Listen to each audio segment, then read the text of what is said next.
paroisse de Foussé-Péré en Vendée, a passé 34 ans au Rwanda. Son nom figure aujourd'hui dans la liste établie par la République rwandaise des organisateurs présumés du génocide. Je n'ai pas d'explication à donner. Ceux qui m'ont mis sur la liste, ils donneront l'explication. Moi, je trouve que tous les Rwandais sont des frères. Bien sûr les prêtres, mais même les non-chrétiens, qu'ils soient Hutus et Tutsis. Et j'ai mis ma vie en danger ou en cause, si vous voulez, pendant le génocide, pour protéger les Tutsis. J'ai même la machette sur la tête. Je ferai la même chose pour des Hutus. C'est peut-être ça qui gêne. Cette liste est publiée dans le but de poursuivre les planificateurs présumés du génocide. Elle comprend 1946 noms, dont 11 prêtres. L'enquête préliminaire est secrète.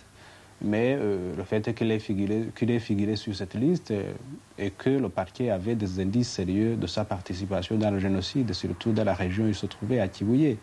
Donc il s'agira au moment venu de comparaître devant la justice pour expliquer ce qu'on lui reproche. Réfugié en Italie, l'abbé Jean-Baptiste Atedeka était au Rwanda le vicaire du père Mindron. Pour ce prêtre Tutsi, si Mindron n'a pas directement de sang sur les mains, sa mise en cause aujourd'hui s'explique par sa connivence et son amitié avec les responsables directs des massacres, les membres du MRND, le parti Hutu. Justement, ceux qui étaient au pouvoir autour de lui partout n'étaient que du parmi Hutu.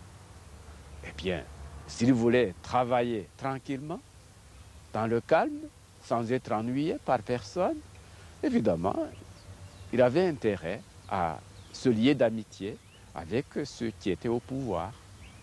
Il l'a fait sûrement. Le prêtre n'a participé à aucun parti politique.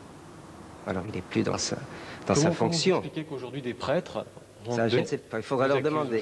Ça, il faudra leur demander. J'aurais demandé. Vous leur avez demandé.